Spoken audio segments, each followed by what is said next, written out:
لیکن جو اس وقت لوگ ہمیں سن رہے ہیں اپنا کراچی FM 107 کراچی کی آواز پر، میں ان کے لیے ایک آسان سا سوال کرنا چاہوں گا کہ آسٹریلیا اگر آپ اپلائی کرنا چاہتے ہیں تو کتنا پروسیس ہے، کتنے پیسے لگ سکتے ہیں، اور ایک عام آدمی یہ جاننا چاہتا ہے کہ جی اگر میں جاؤں تو کیسے جا سکتا ہوں؟ جی ہاں، ایک تو یہ ہے کہ آکوپیشنل بیسڈ پوائنٹ سسٹم ہے، تو کوالیفیکیشن پوائنٹس آپ کو 65 پوائنٹس منیمم آپ کو کرنے ہوتے ہیں، جو کہ بیس کرتا ہے آپ کے qualification, work experience, language assessment, age, اور ساتھ میں کیونکہ ایج کا ایک لمٹ ہے، 45 کے بعد آپ یا 45 ہونے کے اوپر آپ اپلائی نہیں کر سکتے. تو سب سے پہلے تو یہ سمجھنا ہے کہ آپ کو پوائنٹس میٹ کرنا ضروری ہے. پلس اگر کمپیریٹیولی جب ہم پازیٹیو بات کر رہے ہیں، آسٹریلیا کا ایک نیگیٹو پوائنٹ یوں ہے فائنینشلس کے مد میں کہ کینیڈا کا جو فی ہے وہ کم ہے، اور آسٹریلیا 2 سے 3 گنا زیادہ ہے. $4,240 آپ کہہ لیں گے ایک ایپلیکنٹ کی فی ہے، اور اس کا ہاف اس کی اسپاؤس کو دینا ہوتا ہے، اور اس کا ہاف جو ہے وہ پر چائلڈ آپ کو پے کرنا ہوتا ہے. تو کمپیریٹیولی آپ دیکھ لیں کہ 8-10 لاکھ روپے بھی لگ سکتے ہیں اگر کوئی فیملی 2 یا 3 اور یا 4 لوگوں کے اوپر موجود ہے. یہ صرف گورنمنٹ کی فیس کی ہم بات کر رہے ہیں، ٹھیک ہے. اور پروسیسنگ ٹائم اگر جو اب ہم دیکھ رہے ہیں اور جو فورس ہی کر رہے ہیں، کیونکہ ابھی دوبارہ سے ری اوپننگ کی طرف ہے اور زیادہ انویٹیشن دینے کی اس میں ہے، تو اس وقت جو پروسیسنگ ٹائم ہے 8 سے 10 مہینے کے اندر یہ پروسیس کریں گے، جو ریلیٹیولی کینیڈا سے بہت زیادہ جلدی ہوگا. تو اسی لیے ہم زیادہ لوگوں کو انوائٹ کریں کہ یہ آپ کریں، ابھی نہیں کریں گے پھر بات ہاتھ سے نکل جائے گی. جناب سی او ہیں سپیریئر کنسلٹنگ کے عادل اسماعیل صاحب ہمارے ساتھ ایک مرتبہ پھر موجود ہیں. اگر آپ کے کوئی سوالات ہیں، ہمارے پاس تو بہت سارے ہیں، تو آپ کال کر سکتے ہیں 0211111107، WhatsApp 0345110107. Good morning. Council کی جانب سے پیش کیا گیا ہے.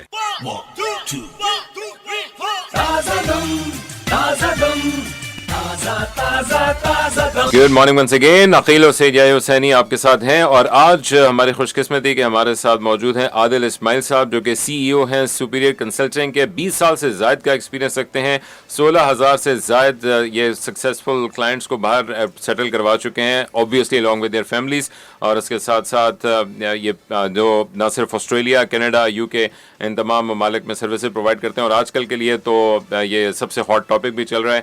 اب کچھ اپرچونیٹیز کے حوالے سے بات کرتے ہیں اسپیسیفکلی، کیونکہ پروفیشنل لوگ اس وقت صبح سن رہے ہیں. تو کون سی اسپیسیفک وہ آپ کو جو آکوپیشنز ہیں نظر آ رہی ہیں جس میں ابھی ڈیمانڈ لگتی ہے آپ کو؟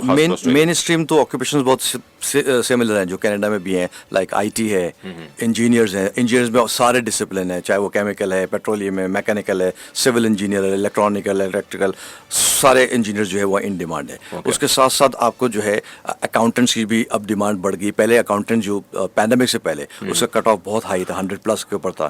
تو 2-3 سال 4 سال سے تو اکاؤنٹنٹس نہیں کر رہے تھے اپلائی، اور نہ ان کی سلیکشن ہو رہی تھی. اب اکاؤنٹنٹس کی بھی جو ہے وہ ڈیمانڈ، کیونکہ ایک خلا ہوا ہے، ایک جو ہے نا ورک فورس بہت زیادہ آسٹریلیا کو چاہیے، تو اکاؤنٹنٹس بھی اپلائی کرتے. تو یہ مین اسٹریم آکوپیشنز ہیں. اس کے علاوہ بھی وہ آکوپیشن جو بہت زیادہ آسٹریلیا میں نہیں آ رہے تھے پہلے، اور کینیڈا میں بھی زیادہ اویلیبل نہیں. فار ایگزامپل فائنینشیل ایڈوائزر ہو گئے، فائنینشیل مینیجرز ہو گئے، یا ایچ آر والے جو پروفیشنز تھے، ایچ آر ایڈوائزرز بھی ان ڈیمانڈ ہو گیا. تو بہت سے، اور میڈیکل سے اگر آپ لے لیں تو نرسز بھی بہت زیادہ ڈیمانڈ میں ہیں. نرسز کا میں ذرا اسپیسیفکلی پوچھنا چاہوں گا، کیونکہ بڑی محنت طلب یہ جاب ہوتی ہے. یہ بڑا ریوارڈنگ لگ رہا ہے ان کو کہ ان کو اپرچونیٹیز ملتی نظر آ رہی ہیں. جی ہاں، وہ پینڈیمک کی وجہ سے بھی اوبویسلی، کیونکہ اتنا جو ہے وہ میڈیکل کی نیڈ بڑھ گئی ہے، تو ان کو دنیا بھر سے نرسز، ڈاکٹرز جو ہے وہ درکار ہیں. اور چونکہ ڈاکٹرز کا ایک لائسنسنگ پروفیشن ہے، نرسز بھی ہیں، میڈیکل سارے پروفیشن ریگولیٹڈ پروفیشن ہوتے ہیں، بٹ میڈیکل ڈاکٹرز کے لیے جو ہے وہ ایک خاص طور پر آپ کو جو ہے نا وہ ان کی لائسنسنگ پروسیجر اور ایگزامینیشن سے گزرنا پڑتا ہے. ویئرس نرسز کا اتنا نہیں. ہمارا اگر جو رجسٹرڈ نرسز ہیں وہ ایزیلی اپلائی کر سکتے ہیں. ہاؤ ایور جو ان کی جو انگلش کی ریکوائرمنٹ ہے وہ ہائی رہے گی. وہ پی ٹی میں 65 اینڈ ابو یا آئلس میں 7 ان ایچ ان ایکیڈیمک آئلس میں ہونا چاہیے.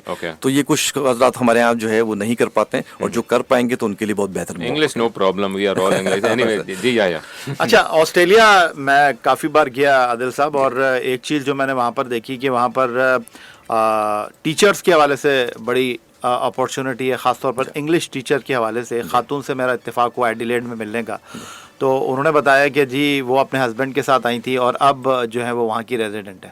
جی ہاں، ٹیچرز بھی بہت زیادہ ڈیمانڈ میں ہیں، بٹ ایک جو کرائٹیریا، کیونکہ وہ بتانا بہت ضروری ہے، اور ہمارے یہ ہوتا ہے کہ کرائٹیریا زیادہ نہیں ایکسپلین کیا جاتا ہے. کلائنٹس کو بھی خاص طور پہ آتے ہیں، جیسے ہم نے اگر بات کی کہ بھائی ٹیچرز ڈیمانڈ میں تو آ جاؤ اور اپلائی کر لو. نہیں، ٹیچرز کی جو مین ریکوائرمنٹ ہے وہ لائک ہماری جو بی ایڈ ڈگری یا ایم ایڈ ڈگری ہے، جس کے اندر ٹیچنگ کی ٹریننگ ایکسپیرینس اور پریکٹیکل ایکسپیرینس جو ہے وہ ضروری ہوتا ہے، اور اس کی نالج ہونا ضروری ہوتا ہے. ساتھ میں آپ کو ایکیڈیمک oils 8 in speaking and 8 in listening, Okay. with all other 7 managers and